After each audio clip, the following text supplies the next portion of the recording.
Never in the history of college basketball has a season ended so abruptly, but in these days of COVID-19, that next game never came. Even so, it was truly a season worth celebrating as the Robert Morris Colonials won the Northeast Conference Championship and the automatic bid to the 2020 Big Dance, the tournament that was never played. Hi, everybody. I'm Chris Shublin, the play-by-play voice of the Robert Morris University Colonials, with head coach Andy Toole, who for the next hour will guide us through the replay of that great victory over St. Francis University. And in the meantime, we'll entertain your questions and comments right here as we watch the big championship game. Coach, first of all, the season didn't end the way anyone could have ever expected. No, absolutely not. I mean, I don't think as we got ready to play that game on that Tuesday night that we would have thought we'd be where we are 9 weeks later. And what an unbelievable night that was, what an unbelievable performance it was by our team. And for them not to be able to continue on was devastating. But that night was a memory that they'll be able to keep in their minds, in their hearts forever. And no one will be able to take that away from them for sure. Typically, Andy, only one team walks away from a basketball season with a win in its last game, but this year was a little bit different. But Robert Morris has that consolation of winning its last game and winning the Northeast Conference Championship, and doing so convincingly over one of the favored seeds. Yeah, there was great anticipation, I think, for this third matchup of us during the season. And the first time they really certainly took it to us at their place, and we came back and played them in the last game of the regular season, and I thought played one of our best games of the year. And as we got preparing for this game, I really thought that there was certainly we had seen their best, they had seen our best, and now it was going to be a matter of who could be at their best when everybody was at their best. And that was what the championship was kind of built to be. And it was certainly a great atmosphere and a great night. Yeah, no question about it. I was about to ask you how you're doing, how the team is doing, how your family is doing through this whole pandemic. Obviously, it has affected so many of our friends and neighbors. The team is doing great. A lot of those guys are at home, and we've been checking in with them regularly and making sure that, they are, doing what they need to do academically, that they are staying engaged basketball-wise with whatever access they have to, gyms or weight rooms or whatever. And, all those guys are doing really, really well. I think all of them are excited to, get back to work. I think they used a little bit of this experience to motivate them some. My family is great. I think you could probably hear my kids yelling in the background at some point. And I think there's a track loop worn out between our kitchen and our TV room as, most of the day they're chasing each other around the house and hoping for the weather to turn so we can get outside and, be outside and playing different sports and running around the house instead of indoors. Let's turn our attention to the basketball game now. Early moments of the game, and it looked like both teams, as we always say, were just kind of feeling their way into the ball game, feeling each other out, and I'm sure there were some nervous jitters at that point in time.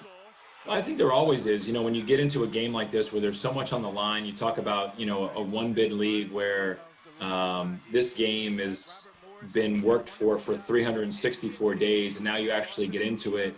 It's always really hard to contain your emotions and get off to the start you want to get off to. But I thought our guys were so locked in their preparation. I thought the days of practice we had leading up to this game were really sharp. Scouting report was really sharp.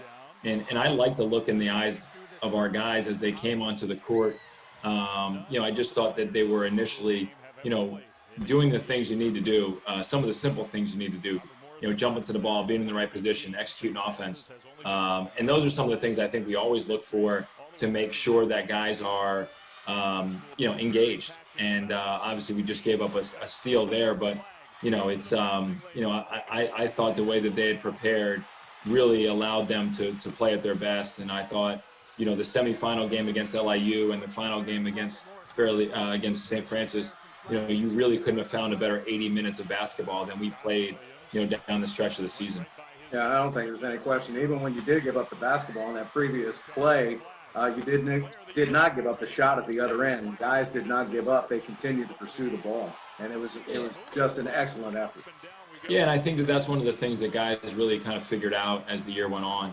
making some of those winning plays. Yanis and Josh, miscommunication there on the turnover, but, both guys continue to work in order to, allow, a contest on Mark Flagg's layup, that doesn't put you in that big a hole. So one mistake doesn't become two mistakes, or two mistakes don't become three mistakes. And, the guys were mature in their approach, and I think they knew getting to that next play and being able to, try and make the best out of any situation was really critical.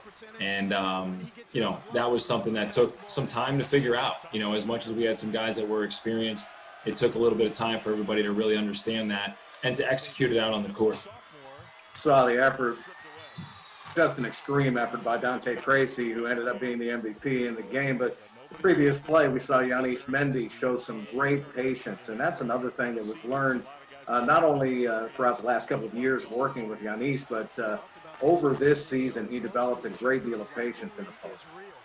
Yeah, I thought, he was so good in this game. Obviously he got us off to a great start. He was very efficient early in the game from a scoring standpoint, but I thought his defense in this game was really critical. St. Francis does a great job of using ball screens to create advantages. Mark Flagg, who absolutely torched us in the first game at St. Francis, was a matchup we were concerned with. We felt like because of Keith Braxton and Isaiah Blackman and their ability to be efficient in ball screen situations, if Yanis had to give too much support, it would have led to Mark Flagg having opportunities that, were generated because of overhelping. And I thought he gave the appropriate amount of help, all times throughout the game. I thought he was great on the backboards. And like I said, I think it was a total team effort, and everybody really locked in to the game plan that kind of took shape as we get in here to the beginning parts of the game. Flagg truly was the wow factor in Loretto when St. Francis won the game 86-71. I believe he had 19 points in that game, but he was held to 2 points in the championship game. Yeah, he had 19 in that first game, is for sure. And, I thought that game in Loretto was a great eye-opener for our team. We came back after that game and, we were right in the mix for the regular season championship, and we were right, playing some decent basketball, but we kind of went up there and they took it to us. And, we had some individual meetings the next days that followed, and I thought it really allowed us to kind of reset our mentality about what it would take in order to become a champion. And I think with some of our seniors, Josh Williams, Savion, Yanis Mendy, those guys really wanted this opportunity to be an NCAA tournament team, an NEC championship team. And that game kind of forced us to up the ante. If we were going to do this, we needed to really increase our mentality, our detail, our level of aggression, kind of the emotion that we played with. And I thought that it really carried over from that game forward and really built to, the culmination was this championship game. I think we saw a glimpse of it in that final regular season game where we were able to win the game at home against St. Francis. But this championship game was really the culmination of that. And just the pride and the energy and the swagger that our guys played with was, something as a coach, you want to see those things come to fruition in the biggest moments, and it certainly did for us. There's no question that we were talking about Dante Tracy being the most outstanding player in the championship game. We talked a little bit about the work ethic of Yanis Mendy, but Charles Bain had a particularly good ball game for you in that title game, and that's exactly what you needed from Charles. He just did his job. Yeah, and again, some of those things were things that don't always show up in the box score, right? They were hedges like you just saw right there. They were rebounds. They were defensive wall-ups on Flag. They were plays that, maybe someone who's just coming to the game to observe might not say, man, how did this guy contribute? But some of his plays were, completely, understood by our team to be, major helpful situations in the game. And, those are the things that we try and, make sure that we're congratulating guys on and celebrating because, they don't always go as noticed. And sometimes it's easy to be the high scorer in the box score, to make the big shot. But without all the other plays that are necessary, none of them happen. And, Jalen Hawkins, offensive rebound, right? Like those things are plays that, don't always show up, as great plays, but they certainly wear on your opponent over time. And, everybody that stepped on the floor for us that night, everybody that was in a uniform and dressed, certainly contributed to this win, because it took everybody in order to beat a team that was as talented as St. Francis was. They truly are a talented team, no question about it. Just kiddingly, have you ever measured Jalen's vertical leap at all? Or tried? You know what? I think Dennis Katurek, our strength and conditioning coach, has tried to. The problem is he's more inclined to give his best effort when there's a ball involved. So ball's coming off the back of the rim, he's just going to go get it. If he's just jumping to touch a piece of tape or to smack a little piece of plastic on the top of a vert board, that might not be as exciting to him. He's certainly the definition of a gamer and a guy who's extremely competitive. And when he needs to just kind of go and go and go to be able to get a loose ball, that's when he's at his best. And I'm not sure you can quantify, a vertical leap in any way other than that. All right, we're taking a look at the game right now. There's 12:20 to go here in the first half. Robert Morris has a 5-point lead. I'm just watching the intensity on both ends of the floor, offensively and defensively, just attacking the basket on offense and attacking the opponent defensively. And I think that, as you've been part of, 7 championship games, since I've been at Robert Morris, and, I think 3 or 4 before that. And, these championship games, no shot is uncontested. No rebound is given. Each and every inch of court and positioning is, battled for like nothing you've ever seen. And I think that that's what is so compelling to a lot of the people that watch, these one-bid leagues, right? That watch these one-bid leagues, that see these championship games on people's home courts. The effort is unparalleled. The intensity level is, bigger than anybody knows. And even with your own team, we've tried to talk to guys. Jimmy Langhurst played in these games. Mike Izzolino played in these games as a player, Northeast Conference Championship games. And I've obviously coached in them. And, you sit there and you try and explain to guys about how critical each and every detail is and how locked in you need to be. And, I think until you're actually in it, you don't fully understand. It's an amazing atmosphere to be a part of. Obviously, we had a sold-out facility. The students were unbelievable. You couldn't have asked for anything more from a home court advantage perspective. But each and every pass is so contested. Each and every shot is so contested. You need to be at your best. And, that's the way a champion should be crowned. And I think it was, fitting night for us and for our team, the way that they were able to perform. Coach, tell me about the challenges that you have as the mentor of this basketball team, subbing guys in and out, asking people to go 4 or 5 consecutive minutes full out as hard as they can, as fast as they can, and then trying to get them some rest so that they can get back in there after a couple of minutes. Well, it's certainly something that takes time, right? Because I think a lot of these guys have been in situations where they've been, maybe the major minute guy, or they've been, the star of their team, and now we're asking them to sacrifice in order to win a championship. And we're saying to them, hey, go out there and play 3 minutes as hard as you can, come take a blow, and then you'll get an opportunity to go out there and do that again. And that's not always an easy thing to swallow. It's not always an easy thing to embrace. But you see guys like, Josh Williams there just taking that charge. Savion McEwen coming off our bench and playing, 12 minutes and having a huge impact.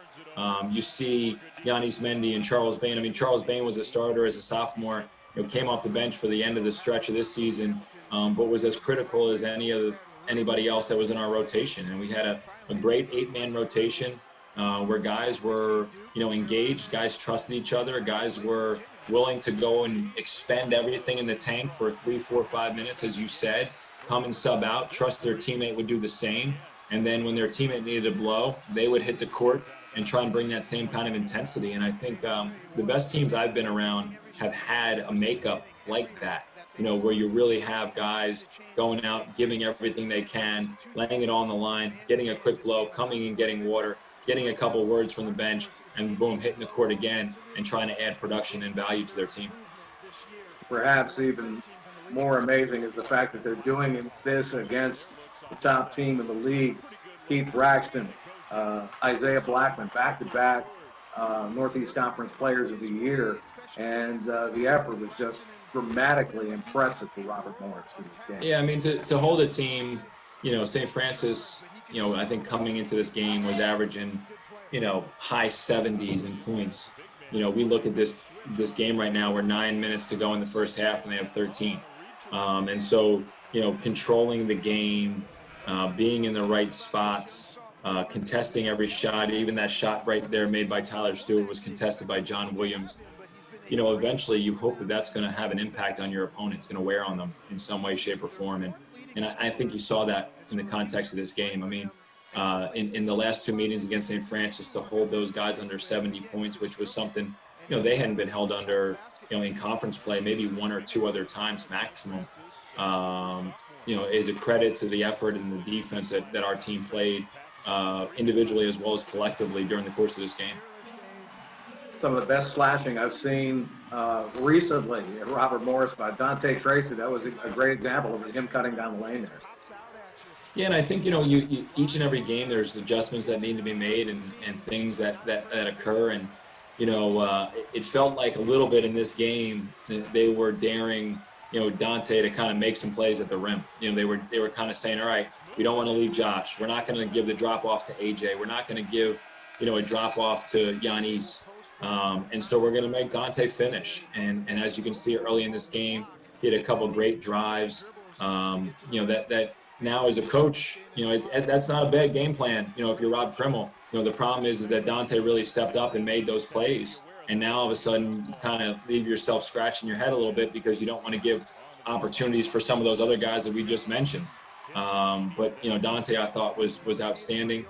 Went to the rim aggressively, which was something we talked about going into this game. If you get an opportunity, if you see a crease, go ahead and attack it and make a really good play. Go to pass by him right there along the baseline on that three for Josh on the shot fake.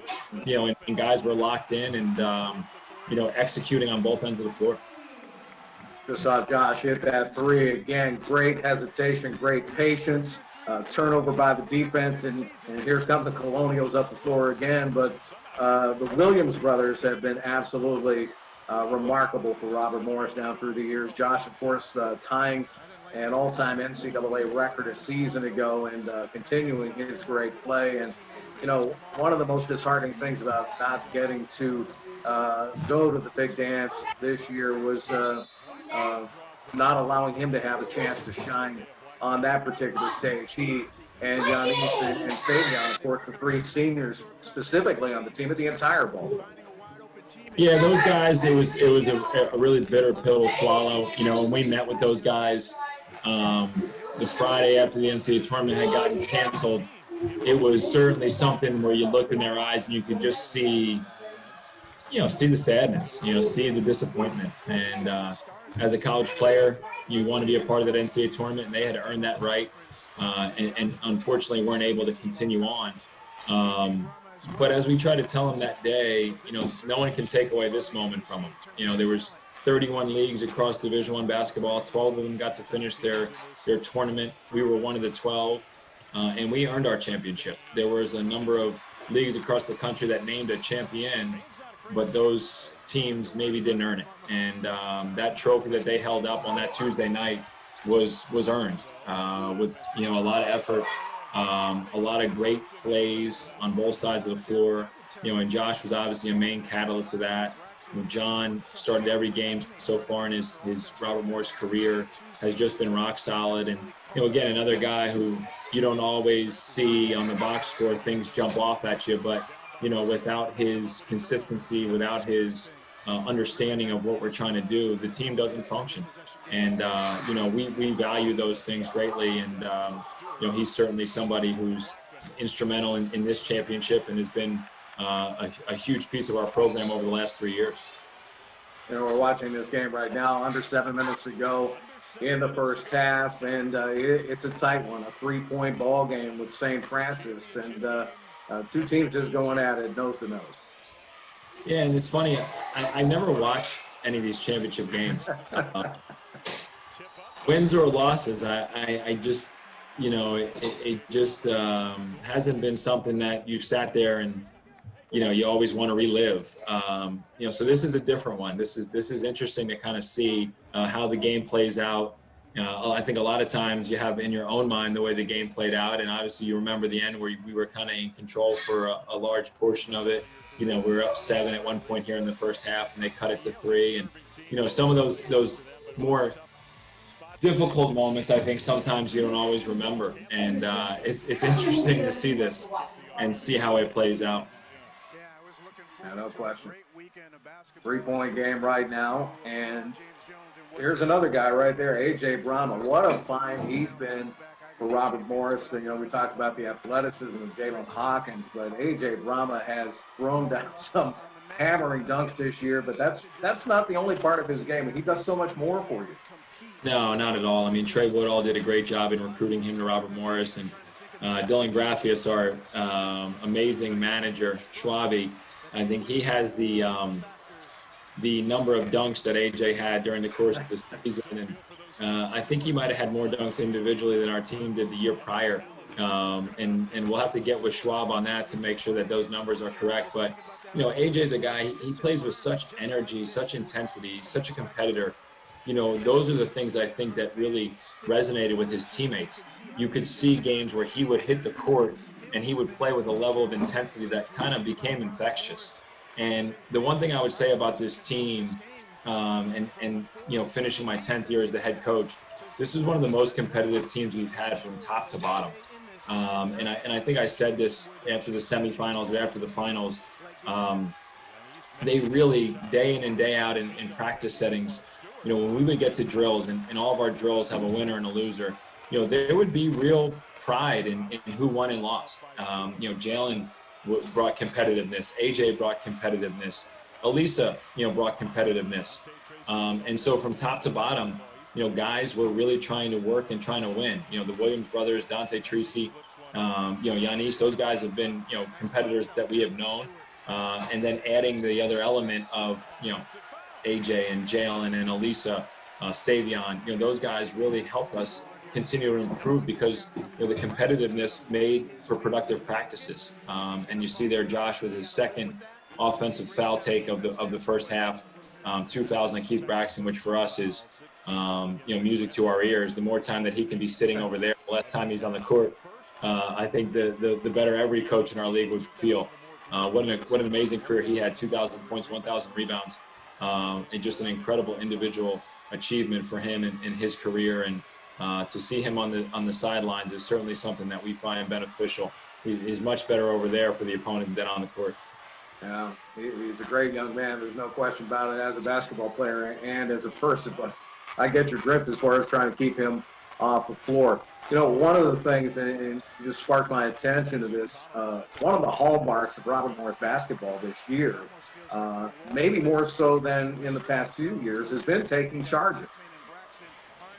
Yeah, I think there's a number of ways that you can figure out how to kind of defend the paint and protect the rim. And obviously, the easiest way is Dante just makes another great drive and finish.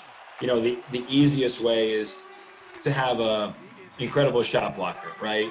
Drell Spellman, who played at Sacred Heart, was an excellent shot blocker. We've seen some great shot blockers at St. Francis Brooklyn. Amdi Fall, who was a back-to-back player of the year in the Northeast Conference. You see some of those. Giannis isn't used to that, being out leading the break there. You see some of those guys, and that's certainly one way to protect the rim. Without unbelievable size or maybe athleticism from Giannis or Charles, we didn't necessarily have that shot blocker, and so charges kind of became that second way that we would need to be able to control, the rim, make people a little bit apprehensive about putting their head down and driving. And in our locker room, we have pictures of each charge that has been taken throughout the year. So if you took a charge, as we watched the film, we would screenshot it, and we would take a still shot of that, and we would print it out and put it on their locker. And so Dante Treacy's locker, has charges all over the place. John and Josh charges, Yanis charges. Jalen Hawkins had a couple. AJ had a couple. Guys started to kind of, Savion had a couple. Guys started to really kind of embrace that. And it was cool. By the end of the year, you had, some guys' lockers harder to get to than others because they were leafing through still shots of all these charges that they had taken. And it became, part of the DNA of the team, that they would be willing to sacrifice their body to stop their opponent from getting to the rim or getting a basket. Nice feather in the cap, and of course, a nice isolation piece by ESPN on Dante Tracy's contributions early in the first half. You've opened it up to a 6-point advantage coming down to the 3-minute mark. And, I'm wondering, Coach, was there a point in time where Robert Morris really grabbed control? Was it here toward the end of the first half, or was it in the second half? We'll figure it out as we get to it here, but you never feel like you have complete control. I think one of the things that I talked to our team about afterwards was, as a coach, you're always thinking about when they make their run, and you have such respect for them. They've been through all these wars, they've been in a number of these championship games, number of big games. You're always cognizant of when they're going to make their run, right? We know they're a great three-point shooting team. We know they're a great offensive team. We know Isaiah Blackman was a player of the year and Keith Braxton was a player of the year before that. So you're always kind of on your heels, thinking, okay, all right, when's it going to come? When they're going to make their run? We know that they're a great team in halves, right? Under that 4-minute mark, we really talked to our team about finishing the half. We've been in a number of games with these guys in the last 2 years where we've been in control under 4-minute media timeout in the first half and haven't been able to close the half out properly to where they've gained momentum, leaving the court and going to the locker room. So those were some of the thoughts that we had as we were in that under 4-minute media, about trying to make sure we continue to be smart with the ball as we continue to get good shots and continue to defend to finish the half out the right way. I felt like if we could get to the half, and obviously you see 29-23, that's a Robert Morris score right there. If you ask St. Francis, that score might be 39-33, right? That would be in their wheelhouse where the game's going to be into the 70s. We've had great success when we've held teams under 70. And so we really wanted to keep that theme going as we went down the line and really finish the half strong here to be able to maintain the lead and maintain control of the game. That was kind of first and foremost in our minds as we came down the stretch here of the first half. What do you have to tell the ball club to keep the intensity up, particularly in the last 90 seconds, which we're watching right now? We didn't have to tell them much, right? I mean, I think, again, guys were locked in, guys were understanding of the situation. John, Josh, those guys in timeouts, are always kind of getting on guys to stay locked in, to stay engaged. Dante kind of found his voice more as the year went on. Jalen with a big three right there gave us some breathing room, 7-point lead with 1:20 in the first half. I think guys were locked in. We talked about the competitiveness and the intensity that guys bring, and it didn't take a whole lot to keep guys engaged in what was happening in the game plan that we needed. And, I think you saw that in their play on the floor. Tremendous effort by the Colonials. 1 minute left here in the first half. And, there's Flag going to the bucket and, again, being swatted at, and he ends up pinning the ball between the rim and the backboard. So you get the ball back here with a little bit of a break. We do, and that's one of those plays where, Charles Bain was not afraid to be physical, using his chest, staying strong there and not giving any ground on Mark Flagg, where, as we talked about in that first game, Mark Flagg did whatever he really wanted to en route to 19 points, I think a career high at that point in time. And so, those are some of the things that, changed. And whether it was a mental decision that guys made that, hey, we're not going to give up this ground, we're going to continue to defend, we're going to continue to do what we need to do.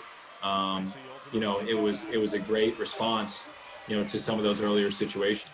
Charles there with a great tip. I mean, those are plays that are just, they're critical. And when you're trying to, maintain your lead down the stretch of a game, those are the things that are just, so great. I mean, Charles has 4 points. He's 2 for 6. He's made 3 or 4 defensive plays.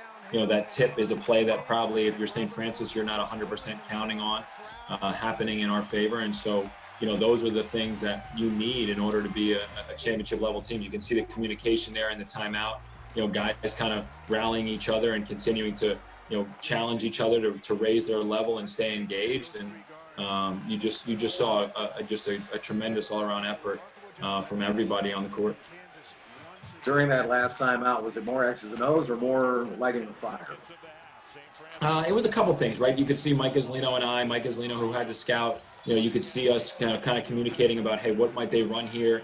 The guys, kind of, again, when you don't have to cheerlead and you can just coach, it makes this whole thing a whole lot easier.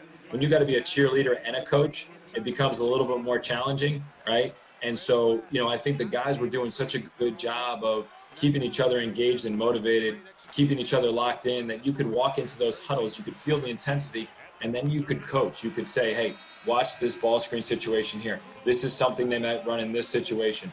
This is where we need to continue to stay locked in. And you can see guys as they're greeting each other coming off the court, they're locked into each other. They're connected to each other. And I think you can see that play exhibit itself out on the court, for the first 20 minutes of the half. Great team effort, no doubt about it. Robert Morris with a 9-point lead at halftime. Coach, I know that ESPN's cameras didn't go into the locker room, but will you take us into the locker room and tell us what you talked about at halftime of the Northeast Conference Championship game? We talked about a number of things. We talked about, first and foremost, continuing to follow our formula, being in the right spot offensively and defensively, continuing to make, the right plays. If they made a tough shot, if they made a great play, those things happen, right? They're good players. We know that. But continue to contest all the 3-point shots by Blackman. Continue to fight over ball screens. Continue to be there and hedge and support on the ball screens. That was a lot of the defense communication. On the offensive side, just continue to take what the defense gives you. They were playing a lot of ball screen situations where they would ice those ball screens and try and force us away from them. And so we just had to move the ball and trust that your teammate was going to make the right play. And then when you got your opportunity, to get into the paint, whether it was Dante, whether it was AJ, whether it was Giannis, make sure you went strong and finished. And that was a lot of the stuff that we talked about. We talked about what a great effort the first half was, and that we were going to need another 20 minutes of that in order to bring home a championship. And I think our guys really, again, they just stayed so locked in throughout the entire 40 minutes of this game. It was a joy to watch. They tried to go with a deep ball right at the onset of the second half. They only shot 3 of 17 from Trey in the ball game, and you guys lit it up. You were 10 of 27. We were, and you saw Josh's 3 right there. We tried to run a little, a quick slip set there to get him a 3, and the initial part did not work, but the secondary part did, and John was able to find Josh for a great opportunity and score, and that was a great way to kind of set the tone for that second half. One of the things about St. Francis is they were strong, especially with Blackman making threes. Some of their other guys did not shoot it as well from 3. And, we wanted to make sure Blackman didn't get any clean looks. But another one of the ways that they do a great job of scoring was posting the basketball, whether it was Braxton Flagg, Miles Thompson. All those guys were, great at, scoring in and around the basket. And so, we wanted to try and shrink that space, not allow them to be comfortable in the post and then really contest those threes. And I thought our defense did a good job of executing that as we went into this game. It was something that we did not do as well. We did a terrible job in the first game of anything. The second game, we didn't help as much on the post, and this game we did. And I thought it was a great adjustment. Our staff did a great job of kind of identifying some of that stuff and, creating another wrinkle, to make them have to just be a little less comfortable offensively. You mentioned the first game was a loss in Loretto, 86-71. The second game was a win by Robert Morris in Moon, 78-68. How much of that second game sort of lit the fire for this third match between Robert Morris and St. Francis? Well, I guess when you go into the coach mindset and some of the pessimism sometimes that coaches have, you didn't want that 78-60 win on senior night to kind of be satisfying. And, again, we knew that we were probably going to see them again if we had to, win a championship. We knew that it's just how it works, right? You always are going to have to go through that team that was, picked to be, that championship level team. And, I think our guys really felt, even though we were the number 1 seed, no one expected us to win. And so, after that 78-60 win, our senior group, our leadership group, they really did a good job of reminding guys that this is just one more step on the path. We always talk about the first destination we want to reach is hosting the NEC tournament. And so that senior night win allowed us to host the NEC tournament. And then our second destination is to get into this championship game, which, we were able to accomplish. And then our third destination is to be, an NEC champion. And there was a lot of work still left to do. And I think our guys, did a good job of relaying that to each other. I still don't see the foul. I saw a number of there, still trying to figure out where that foul was at. But it's easier to second guess the officials after you've won the game than when you're in the midst of it. I thought Josh did a pretty good job of, doing a good job of defending there, giving up a bucket, but I'm not sure he gave up 3. Interesting point, too. As far as the officiating was concerned, there were 19 foul shots in the game. You guys were 7 of 10. They were 8 of 9. As physical as a game it was, the officials did let everybody play. Yeah, they did. I thought they did a good job of allowing for the intensity that was a part of this. Guys, are some seasoned guys. Earl Walton, Donnie Epley, Mike Palau, I think, was the reffing crew. And, these guys have seen a lot of these games. And, there's going to be a level of energy and intensity that is unmatched. And as long as there wasn't a great advantage required or gotten based on, a physical play, I think they let us continue on. And so, even that play right there, even though Braxton scores, I think Josh does a good job of using his body there and making him make it tough too. And, it's one of our defensive tenets, if you're going to give up something, make it a tough two. And I thought we did a very good job of that, throughout the night, not giving those layups, not giving those easy threes. Obviously AJ there on a great drive and finish, an awesome read by him going strong to the basket and, a great finish. No question. I'm glad you clarified, too, because of something I said earlier. Robert Morris was the number 1 seed in the tournament. However, in the preseason coaches poll, you were picked, 5th, I think? 5th, correct, yep. Yeah. And the preseason coaches poll has never been correct in my eyes. And never in my time. I think there's a long time where we've picked who we know as coaches, all of us geniuses as coaches, the NEC champion, and we always end up being wrong. Well, I'm glad you guys were wrong again this year. You and me both, Chuck. Right now, Robert Morris is up by 12. And I'm sorry, go ahead, Coach. I was going to say, you can see they're starting to try and, use Braxton in the post. They've gone to him 2 of the last 3 possessions. They just tried to go to him there. Josh does a great job of fronting him and not allowing him deep post position, and we end up forcing, a tough contested jump shot. I mean, for us as a defense, that's about as good as you can hope for, right? Braxton and Blackman didn't shoot it, and they didn't get a chance to shoot it in spaces where they're really, most successful. Great drive there by John. Great kick to Dante. That's something that we drill every day, getting to some of our penetration spots, dotted situations, as we call it, and being able to make that read. And, this is where you start to feel it a little bit, but you, as a coach, sit there and go, okay, there's still 15:53 left in the game. Yeah, but even this guy hit the 3. He should have been given 4 points. Everybody's making shots at the UPMC Event Center on March 10th, which is a lot of fun. His celebration was about as good as it gets. This was my favorite part, actually. Short shot, that's exactly how you should celebrate it. John Meyer had to get him back off the table before he cracked it in half.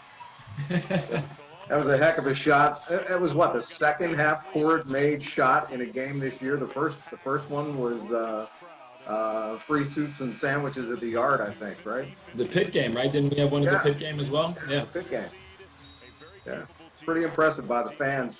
And speaking of the fans, and I know, we're right in the heat of the action. Robert Morris is up 15. The crowd, and I know you mentioned this earlier, but the UPMC Event Center was built for a specific reason. It was specifically built to have crowds like this attend Robert Morris basketball games, and they were into it.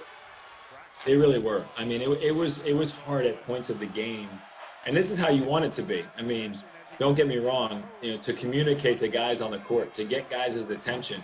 And that's why it's so critical to have those guys locked into each other, right? Because then they're making reads, they're figuring out things offensively that they can do to be able to create opportunity for the team. And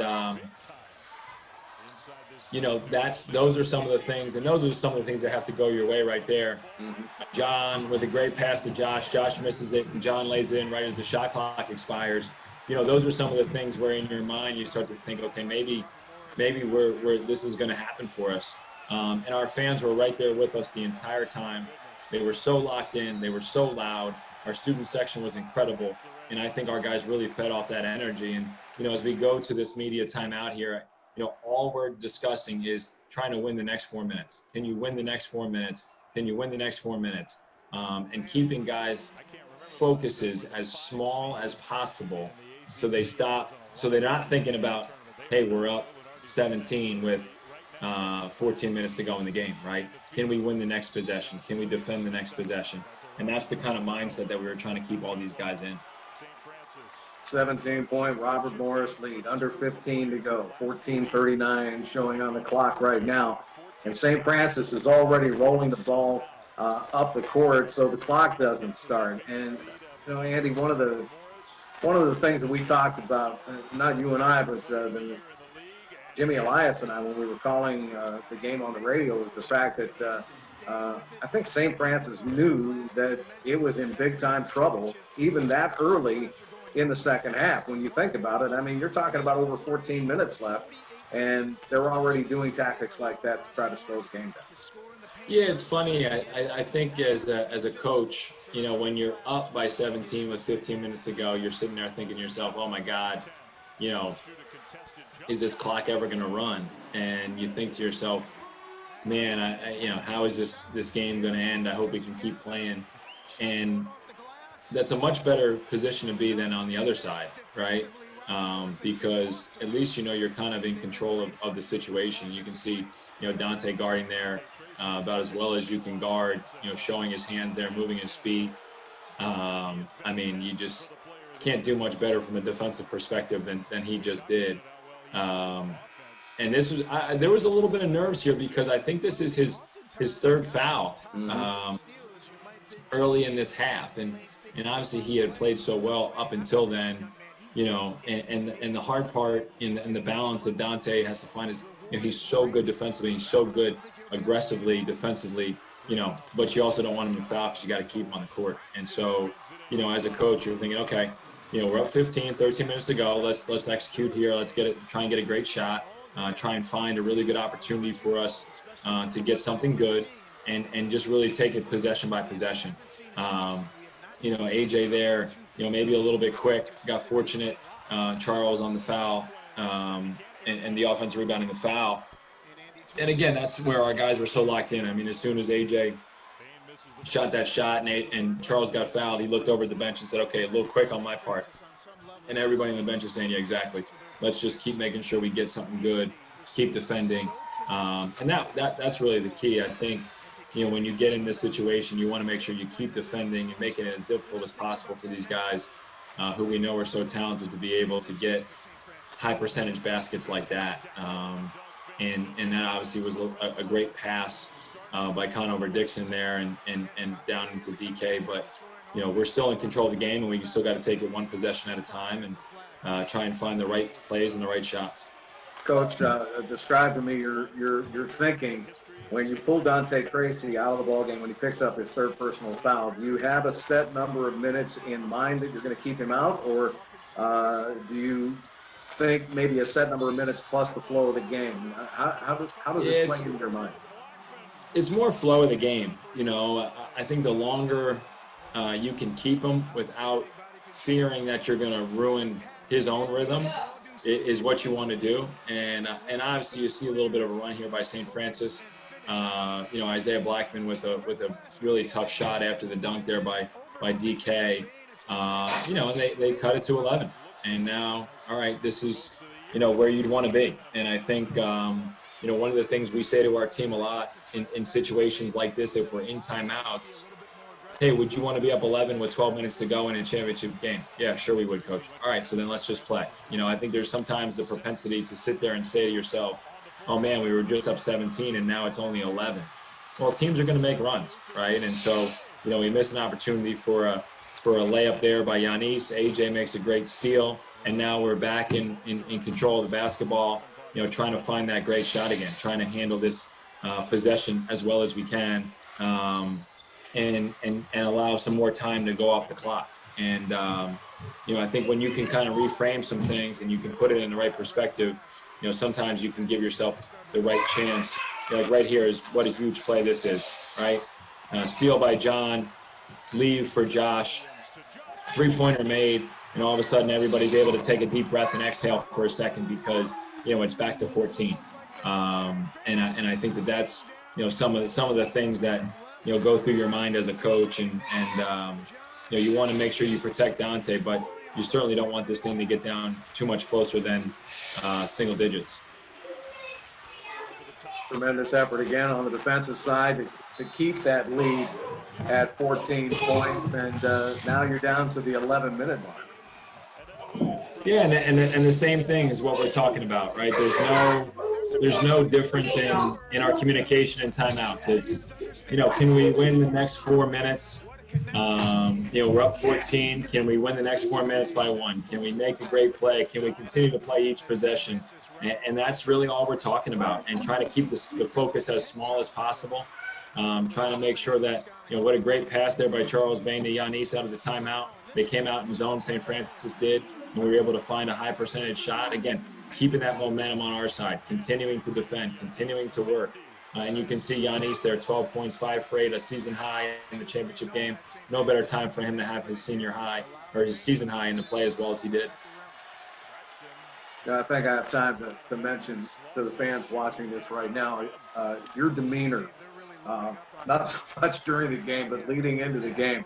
I walked into the court probably an hour earlier than I usually get there, and I told you before the game, my stomach was turning all day long.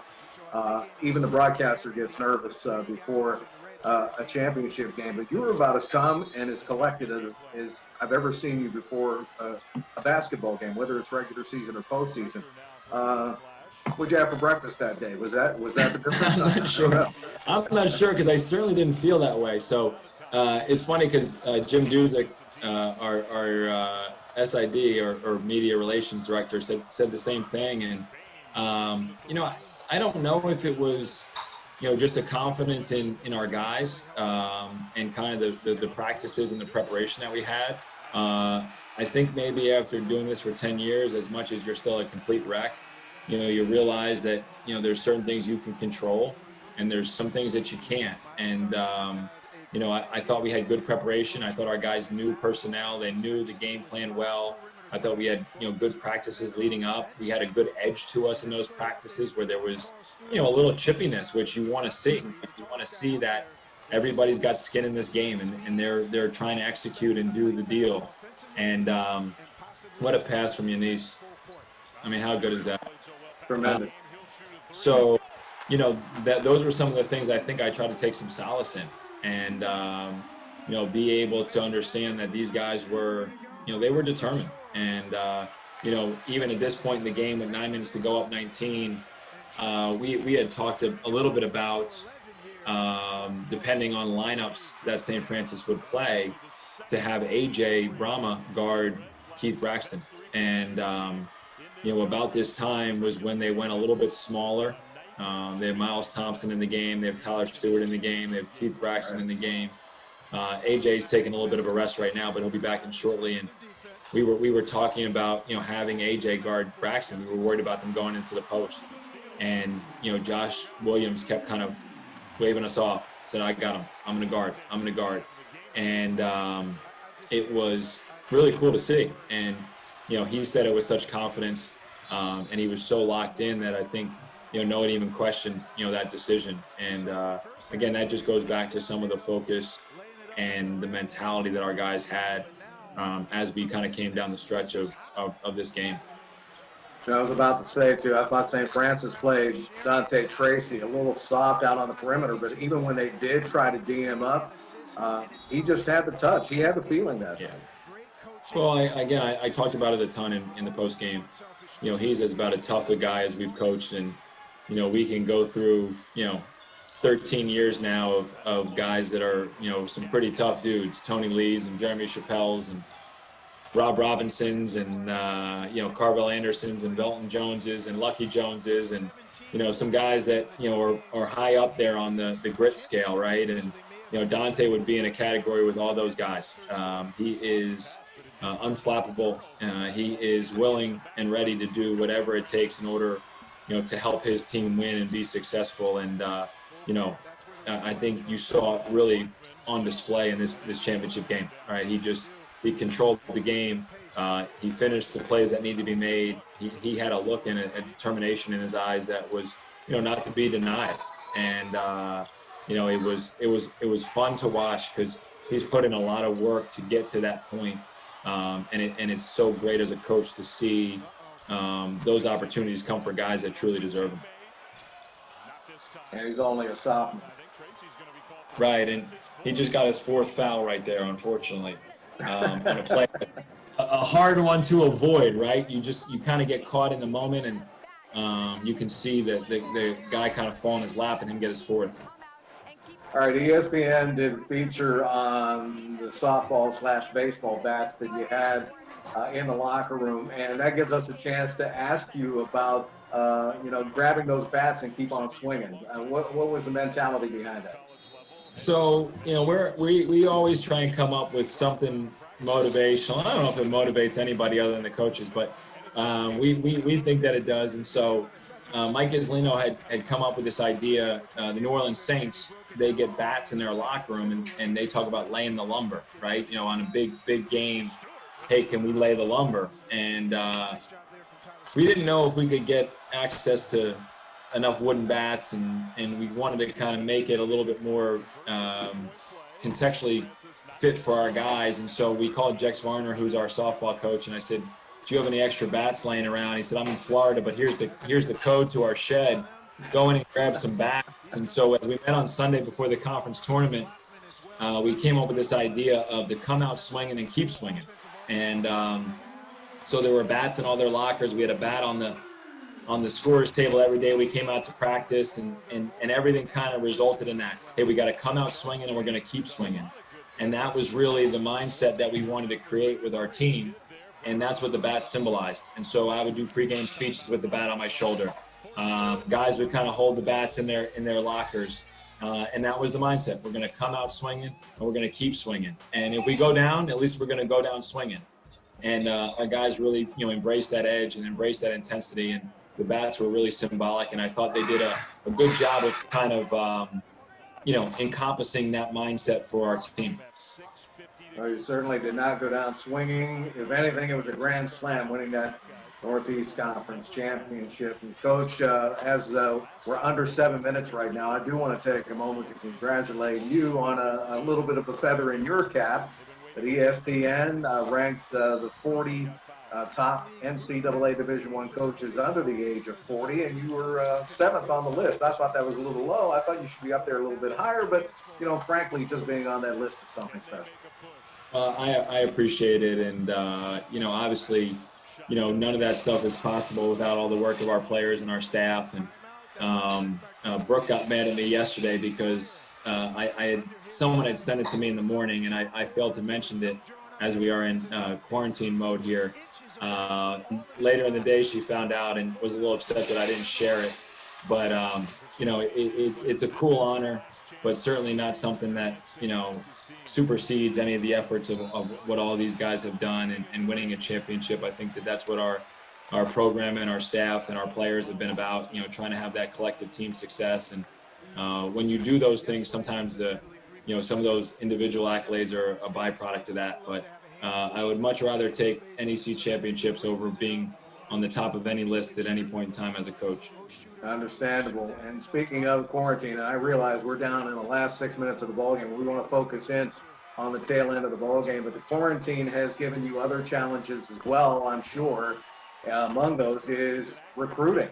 How has it been trying to find players to come into Robert Morris for next season. Obviously, travel has been limited, contact has been limited, but still, you managed to sign a couple of players. Yeah, we've gotten a commitment from a transfer who will sit out, next year. We've gotten a commitment from a 6'8" incoming freshman, and I'm not sure how much I'm allowed to speak on these guys, but we still have one scholarship left, and we're still looking for a guy that can contribute to our team next year. We really are excited about the guys that are coming back and the guys that are coming in, and think if we can add the right piece to that group, that will really just continue to kind of strengthen our roster and our team. We're not going to use a scholarship just to use a scholarship, but I think that we're going to make sure we try and find the right person. As AJ finishes a major exclamation there, I thought the roof in the UPMC Event Center was going to blow off when he made that dunk. And I don't know, I think at that point that's maybe when some people started to feel it. I wasn't completely in the camp yet of feeling it with 5 minutes to go, but I think you started to feel like, okay, we're certainly in control of this game, and we got to just finish these 5 minutes out in order to get and reach that ultimate destination, which is the NCAA tournament. Yeah, truly a Sports Center highlight, though. We liked it so nice, we're going to show it again here. Boom! Yeah, that was a thunderous exclamation point. They showed it multiple times. That's for sure, and deservingly so. Tremendous effort. And talk about leaping ability. We were talking about Jalen before. He just has a great feel for the timing of when to get that putback throwdown. Yeah, it really is. And you could see him timing it up and, kind of reading that rebound off the rim. We saw him, have some unbelievable rebounding games this year, a 20 rebound game against Sacred Heart. And it's incredible to see kind of his knack for finding some of those loose balls. What a great driving kick by Savion McEwen to John Williams there for that corner three. And, we have a couple, we have a ton of loyal fans, but we have a few that tend to send me some stats. And one of the stats that I was sent towards the stretch of the season was we had an incredibly good record when Josh Williams scored 11 points. And I think we were undefeated when John Williams made 2 threes. And that was John's second three of the, or again, we won 80 or 90% of our games when he would make 2 threes. And that was John's second three. And I think Josh is already over his 11-point allocation. And so, that bodes well for the math gods there as we come down the last 4 minutes of this game and, just try and make sure we do the right things and stay in control of what we need to do in order to win it. Coach, you're surrounded by metrics people. That's great.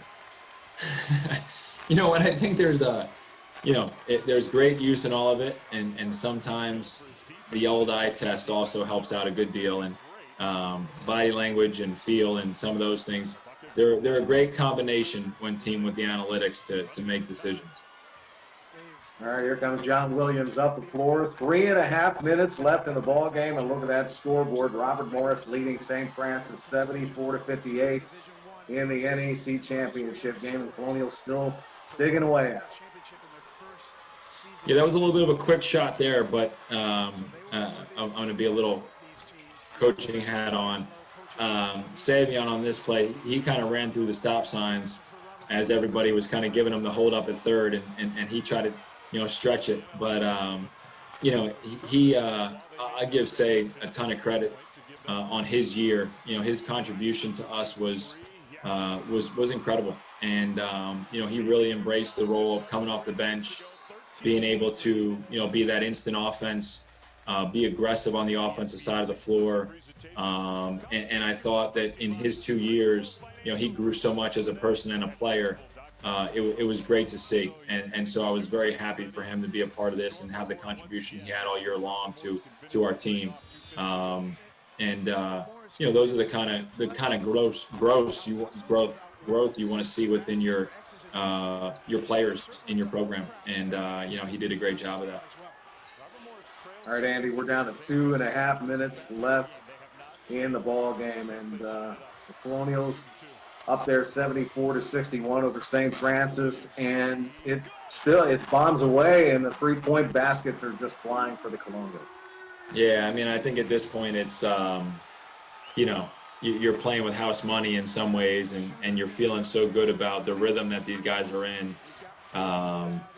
You know, it's hard to deny them. You know, Josh is a guy who hit shots like that all year long, all throughout his career.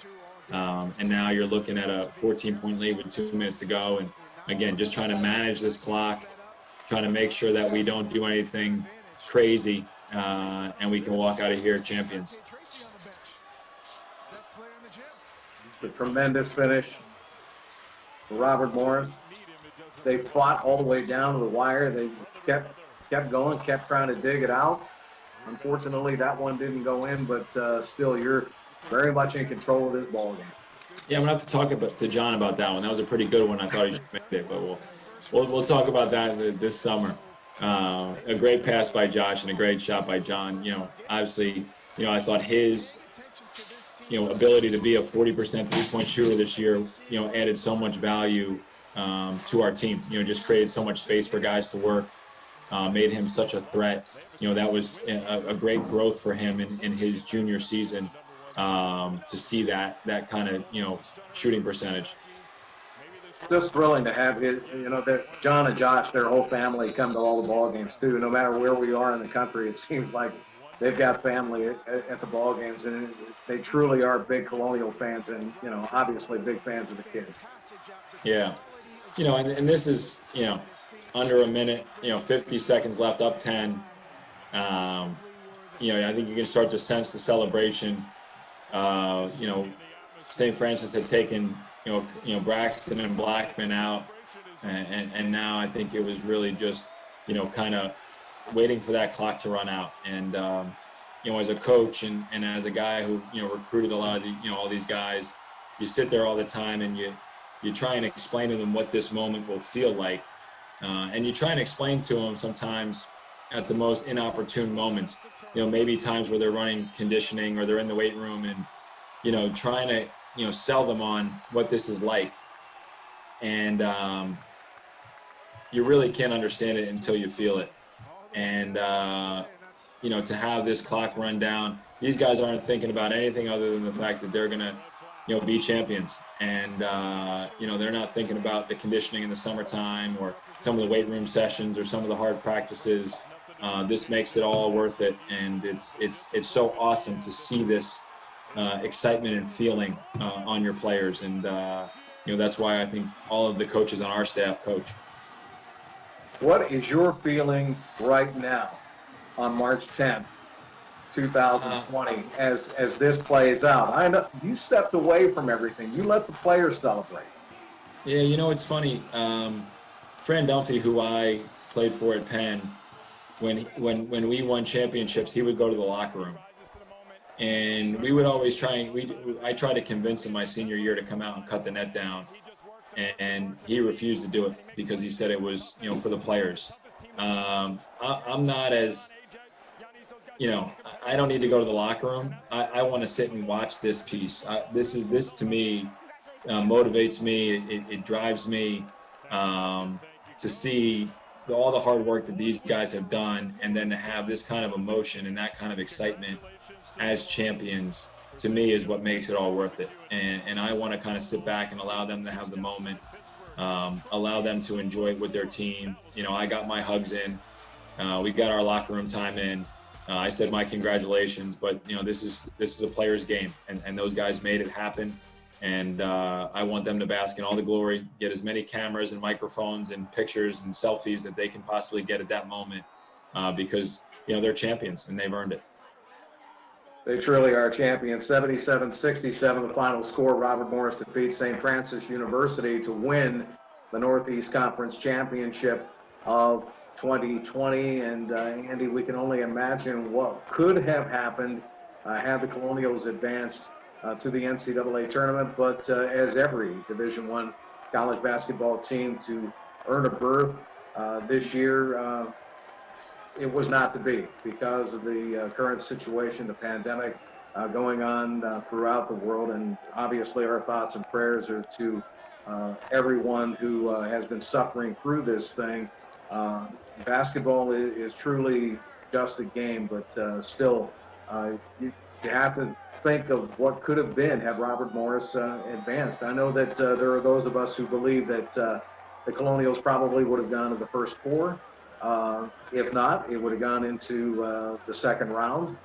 But at the same time, we all think that your ball club could have gotten a victory or two in the NCAA tournament this year. That's how good it was, particularly down the stretch this season. Yeah, I've certainly thought about a number of scenarios in my own mind as I've sat here for the last 9 weeks and tried to imagine different things that would happen, and it was impossible not to think about on the Tuesday night after selection. Well, selection Sunday comes, and it's impossible not to think about being together as a team and seeing your name called, and that Tuesday or Wednesday if you would have been in the first four, or that Thursday, Friday when the tournament starts, not being a part of that. So those things were certainly hard. My only wish, and obviously it's something that won't happen for us, but the way that we were playing, I would have liked those guys to be able to get on the court again. They were playing at such a high level. They were playing with such connectedness. As a coach, it was fun to be a part of, and we were parts of it.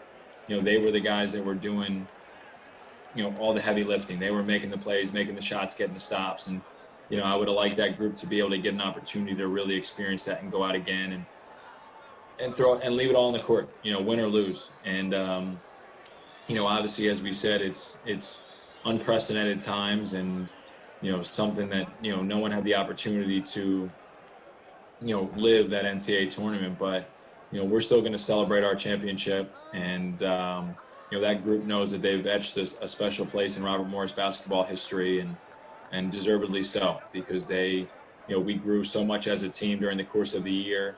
So many guys stepped up, so many egos got put to the side, and the real important things, rose to the surface, and that was the togetherness and the competitiveness and the willingness to do what it took in order to win. And that's a tribute to the guys that were in that locker room and the coaches that were, day after day, getting on guys and making sure that they were, thinking about the right stuff. They truly do stand with all of the great NCAA tournament teams through Robert Morris history. No one will ever forget the 2019-2020 Robert Morris University Colonials under head coach Andy Toole. Thanks for watching tonight. We appreciate you joining us for the watch party of the Northeast Conference Championship game with head coach Andy Toole. I'm the voice of the Colonials, Chris Chapman.